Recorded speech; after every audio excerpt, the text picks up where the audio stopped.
Hi, I'm Josh Rushing, sitting in for FMLN, and you're in the stream. Today, is democracy in El Salvador at risk? The country is making international headlines as the world's first to declare Bitcoin a legal tender. But critics of the president and his government say they're undermining checks and balances in a grab for continued power. Now, as always, we want to hear your thoughts, your questions right there in the YouTube live chat. Join me for today's conversation. All right, joining us today, we have Jose Marinero. He is the president at the Foundation for Democracy, Transparency, and Justice. He is in San Salvador. Paul Steiner serves the Salvadoran government as the president of the National Commission for Small and Micro Companies. He's also in San Salvador. And completing our lineup is John Holman in Mexico City. He's Al Jazeera's longtime correspondent covering Latin America. He actually reported from El Salvador and showed us how life has changed there recently. Let's see some of his report. You can feel the difference in the streets of Las Palmas, a tough neighborhood in the capital, says Julio Cesar. He should know. He earns a living on these streets painting murals. We're living calmly now, without problems. You can go and get a soda or a beer, wherever around here. Before it wasn't like that then? Yeah. Before it wasn't like that. You wouldn't see a light in the street after 7 p.m. There's a lot of police here right now, and that didn't exist before. But extortion's still rife, and it was obvious as we visited that the gangs were present, even if they're at peace. It's a great report, John, and a lot of the changes that are happening in El Salvador, and I have some stats to bring up later in the show to show how murder rates are down and violence is down, but a lot of the changes people are crediting the new president elected in 2019, President Bukele. Can you tell me, who is he? What's so interesting about him? Yeah, it was really interesting to be there, actually. And he is a really interesting character at the moment in Central America.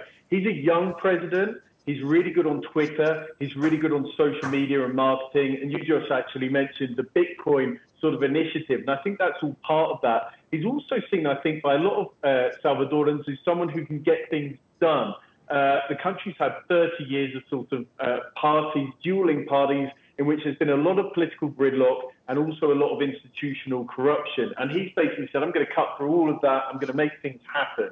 So on the success side of the ledger for him, he seemed to handle the pandemic quite well. The vaccination campaign in El Salvador went well. And also what you saw in the report there in terms of violence in the country, this country's just been dogged by gang warfare for so long, and he has managed to reduce that violence. Now, there have been reports by very creditable media that he's done that by doing a truce between gangs, which is something he said he wouldn't do, and something that other governments in the past have done. So it's debatable how he's done that, but has he reduced violence? His government has reduced violence in the country. And I think that accounts for his high popularity rate. This is a popular president right now in El Salvador. So that's all on the good side of the ledger. Now we go a bit to the other side of the ledger, which is the fact that the president in his time of office, in the time that we went, he just, his Supreme Court that his Congress had just elected had said that the president of the country could run again for re-election if he wanted to. To put this into perspective, he'd be the first president, if he chose to do that and did run for re-election and won, in 70 years, and the last one that did it was a military dictator.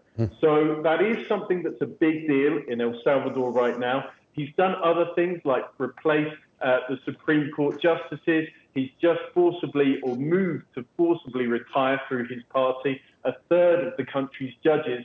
And those are moves that he says he needs to do to clean house. That's what he's called it. Now, obviously, if you're looking at that, you're a journalist, you're a free speech organization, you're thinking, I've seen this before in Latin America.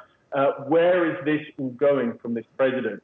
So it's a really interesting moment in the country with President Bukele and those sorts of almost 2 or 3 sides to him. Thank you so much. And Jose, from your perspective, what do you see there?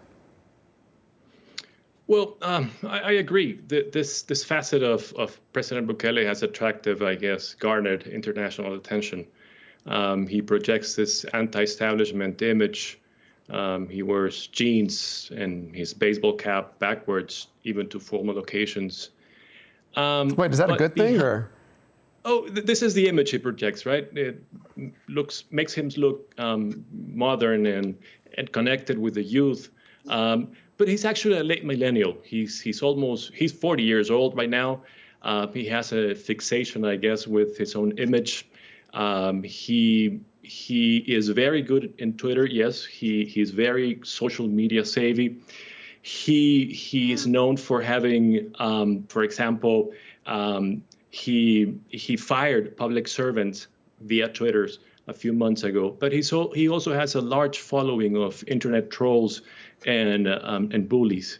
He's definitely an effective communicator of, I would qualify, of a usually shallow discourse. He's highly intolerant with critics, particularly with independent media. John might have seen this in El Salvador. He's highly intolerant also of human rights offenders and civil society organizations just like ours. And also, he's what you would define typically as an authoritarian populist.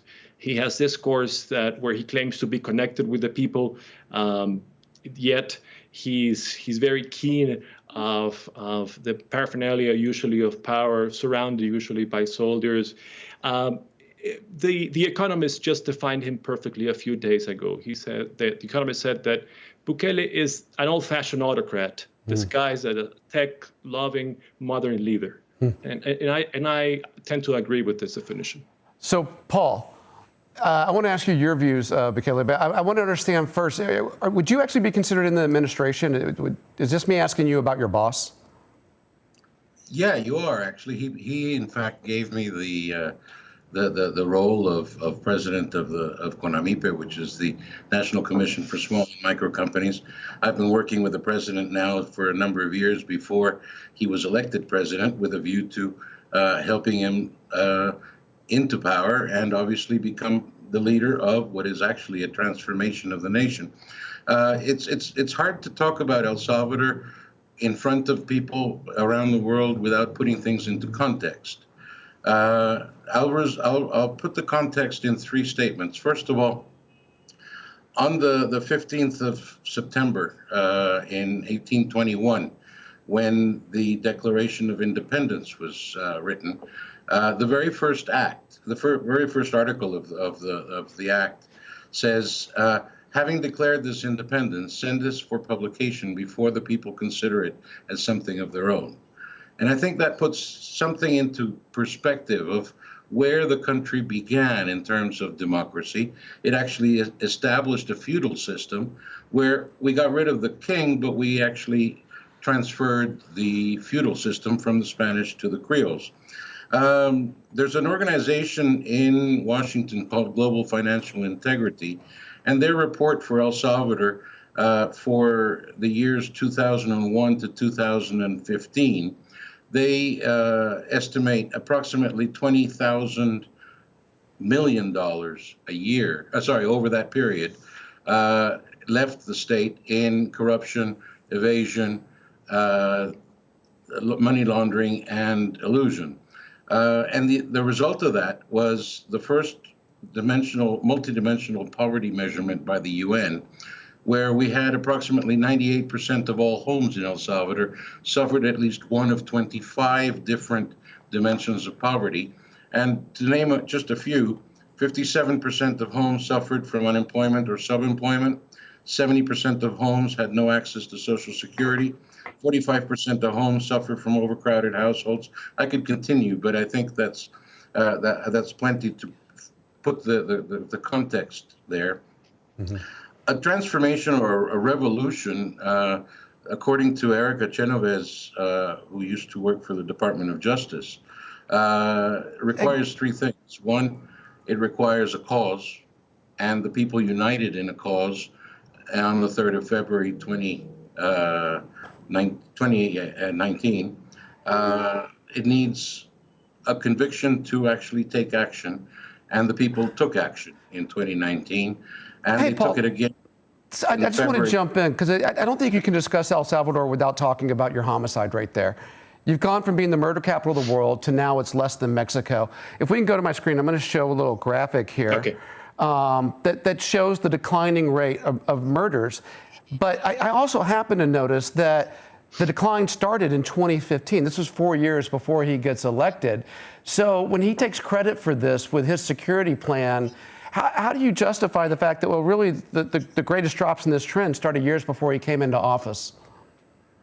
The drops did start in 2015. In 2016. 2015 was our most violent year ever.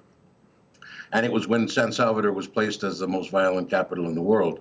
And since then, it started dropping again. But we were still talking of a large percentage, 20-odd murders per day. And now that has been dropped dramatically over the last 2.5 years, with a view to getting to the point where there have been a lot of days where we've had 0 homicides. That was unknown, unheard of before. Well, let me ask you, is this because of a truce between the gangs? I don't believe so. I believe that it is a direct result of having a better control of the territory. Before, the strategy was go in with the police and the military, make a big show, and then leave. So while they were there, the gangs left. But when the military left, they got back. I want to chime in here. Hey, Jose, jump in here. Chime in. Yeah, jump in. Yeah. I want to ask Paul if he then disregards entirely the newspaper investigations, the media exposure that an apparent truce has been revealed happening between the 3 primary gangs in El Salvador and the government. The evidence is mounting, Paul. So do you think this is just fake news? Hey guys, can I just throw into this? And this is for our viewers at home. We're going to tweet out a report right now. This is from the International Crisis Group. It's called Miracle or Mirage, Gangs and Plunging Violence in El Salvador. And there's a bite down here that says statistical studies show that the territorial control plan, which is his plan, is most likely not the sole cause. Specific local falls in murder rates do not correspond precisely to those areas where the plan's been implemented. Instead, in large part, gangs appear to themselves have decided to scale back the lethal violence. Paul? I would hope that they have actually chosen to do that. But the truth of the matter is that... But Jose was asking pretty specifically, does the government acknowledge that there's been a truce between the gangs as reported by the media? The reports of some sort of agreement that has been reached with the gangs are based on people who are not necessarily known for reporting news, but for creating news. And I think that it's very difficult. I'm sorry. Yeah, I'm sorry. This is a one of the most respected outlets in El Salvador and indeed in the region from El Faro. So just put that in a little bit of perspective. Well, John, you bring up El Faro. The editor-in-chief of El Faro has been deported, right? Has he been expelled from the country? One of his editors was deported by the same government. And this is the whole strategy, right? Discrediting, attacking the media, the journalists that do the investigation. And I can hear, still haven't heard any serious response with evidence from the government discrediting the story from El Faro. The story has expanded in recent days. A newspaper just 2 days ago also revealed that one of the officials that El Faro identified as being part of the negotiations with the gangs was also meeting up with gang leaders at a hospital. So they would pull out gang leaders from the prison. They would take them as if they were sick to a hospital in El Salvador, and then they would meet with public officials to continue their conversations or negotiations or whatnot. I think it's pretty clear now. But not necessarily any evidence of conversations. And I think it's very easy to jump to a conclusion, especially when you want to actually make a point in terms of your opinion of what's happening. I think the truth of the matter is, if you look at the ground, you look at the streets, and you go to different colonias, which is where people live, you see a big difference. People are more open. I've had people tell me they're now able to... For you on that one, Paul. Quick question for you on that one, Paul. Sorry, just on exactly what you're saying, because that's what we did go when we were in there. I'm happy to answer your questions if you let me finish my point. Front load your answers, Paul. But John, you were just there in the streets. And what did you find? Yeah, well, we were talking to, this is my question for Paul. We were talking to people who, I think you saw it in that clip there actually, Paul. We spoke to more people saying the same. We're really happy that violence has gone down, however which way that's happened. So we can go out at night. The follow-up question to him was, but does extortion still continue in your neighborhood? And that's what we asked people there. Because it's what we found in the past in El Salvador, that violence has gone down, but the gangs are still operating. They've still got their businesses there. And we actually did see that happening when we're in that neighborhood, that the gangs are still there and they're still operating. Well, there's a report I think the question is, if they're still operating, if they're still extorting people in those neighborhoods, do you think that's still happening? And if so, what's the government's plan to stop that then? Listen, we have a Plan Control Territorial, which is nowhere near finished. It spent the whole year last year waiting for funds, which the Congress did not wish to provide. But what we have got is a tremendous advance. What we can see, and Ricardo Sosa is an investigative criminologist who has made a number of analyses. I provided Al Jazeera a copy of his latest report prior to this interview. And one of the things that it demonstrates is that it's not just homicides that have been reducing over the period, but also extortion, also thefts, and also female violence. So from that point of view, that's not the government stating it. It's a private analyst that's stating that. But the whole point, I think, here is that you can't just center a transformation of a country on just the situation. Part of that transformation, Paul, is I got to jump ahead because we're running out of show really quickly. Part of that transformation has been accepting Bitcoin as the national currency there, or a national currency there. Here, I have a bit of video I want to share on that. For the first time, a non-fiat currency becomes legal tender in a nation state. Around 23% of El Salvador's economy is remittances alone. Those remittances come specifically from the United States, and the legacy financial system is not fair to them. Now you could stay in the comfort of your own home and you could immediately receive a remittance in seconds, and the fee is minimal. The adoption of Bitcoin as legal tender by the government of El Salvador serves primarily as a valuable distraction from the increasingly authoritarian measures being taken by President Nayib Bukele to consolidate power. And of course, as a cryptocurrency, Bitcoin has a highly volatile value. International actors have also expressed worry about this move. The International Monetary Fund, which is currently in negotiations with the government of El Salvador over a major loan, has expressed worry that it could be used as a vector for money laundering. Jorge, how is this being seen there? I said Jorge, and I actually meant Jose. Yeah, I think you said it. I apologize, Jose. No worries. Our no graphics worries, guy here is Jorge on the show. Don't worry. No, look, there's been a lot of hype about the adoption of Bitcoin as legal tender in El Salvador. I understand that, mostly because the government has used its international publicity machinery to project an image of this making El Salvador prosperous and modern. And also the government has been also successful in mobilizing a part of the international crypto community. Mm-hmm. But I think the reality is very far from there. And I will give you three quick reasons. Look, the whole crypto Bitcoin adoption project has lacked transparency from the beginning.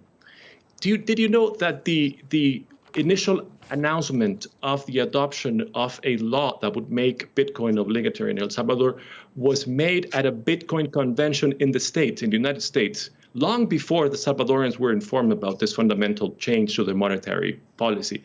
I think this reflects well on what I mean by lack of transparency. $200 million of government funds have already been used in this crypto project, and there's very little clarity on what the purpose of these funds would be, at least a big chunk of it. Bukele has said that the project, the adoption of Bitcoin would make payments cheaper, and it would encourage foreign investment even. He has said this. There is, however, no evidence, no documentation from the government explaining how this will happen. A civil society organization requested just last week all technical documentation supporting the law, and none was provided because there is no technical evidence supporting the idea and the objectives behind the adoption of crypto as a legal currency. Second reason, this is imposed, this is a policy imposed. Hey, I want to give Paul a chance to jump in on this because we're running out of time. But Paul, doesn't this serve the part of the country, you got about half the country there has access to the internet, uses it regularly. Doesn't it serve them better than the other half that doesn't have access to the internet? 1.1 million businessmen invoice less than $2,400 a month. And 4.6 million Salvadorians depend on their sales to eat and live. More than 70% of the population has not got a bank account. And so from that point of view, the banks will not touch them because they're informal, because they don't have a credit track record. With Bitcoin, all they need is their national identification. And the advantage of that is that there's a very large proportion of them that receive remittances, as you heard in your report. This year, it's estimated that $7,000 million will arrive in El Salvador in the form of remittances. If you look at the average percentage of cost of remittances, you're talking of over $1,000 million if you take on board all types of remittance costs that will be saved.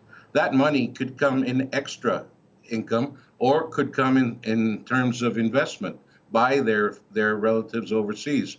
Additionally, Paul, I don't mean to be respectful here, but I find this really interesting, and this is a lot of numbers you're putting out. But why has the government failed to produce a single technical document to explain the linkage you're making between growth and opportunities for Salvadorans and the implementation, the forced implementation of Bitcoin as a legal tender? I still fail to comprehend that. Why hasn't the government produced a single piece of evidence? And what we have seen, on the contrary, is a campaign, a publicity campaign for Salvadorians to adopt at the quickest pace possible this currency they do not fully understand, and which, by the way, is absolutely unpopular. It's extremely unpopular. Did you know that the only unpopular such that 500,000 people have already subscribed in the last 7 days? That is great. We would love to see that's the the real statistic. The president announced it yesterday. Since the government wallet was launched in March, 7th last week, we've had 7 days of about 500,000 people registering it. Now, the interesting thing about that is that by setting the wallet as a national wallet, the president can control all commissions on it. So that means that someone in New York can send $100 to his relative here in El Salvador, who will receive $100 and can transfer it to his bank account if he has one. Zero commissions all the way through. Hey, that middleman. That wallet, Paul, Chivo wallet, who owns that? I'm sorry? Who owns the Chivo, the wallet that you're talking about? Who owns it? The wallet is a government-owned wallet. And who's it run by? It's run by a subsidiary, I believe, of our. It's a private company. It's a private company with stocks. Yes, it's a private company that has stocks and could be eventually sold out to somebody else. Yes, it was founded with government money, but it's a public company. You have to see this in the context of the democratic backsliding of El Salvador. So just let's one. I have less than a minute, Jose. So you got to make this point tight. No, absolutely. Okay, so Bukele is immersed in this quick power grab. He has already eliminated the courts. He has the majority in the assembly. He's poised for re-election, undoubtedly. He wants to amend the constitution. He wants a new constitution. And now he wants us to believe that the new currency, the new legal currency, will benefit Salvadorians, to whom he is now denying even the right to an independent partial If you don't want to participate in Bitcoin, you don't have to. If you're Hey, Paul, I hate to do it, but we have to end the show there. Paul, I want to thank you, Jose, and John. I want to thank all of you for being on the stream today, and I want to thank you for watching. Until next time, we'll see you in the stream.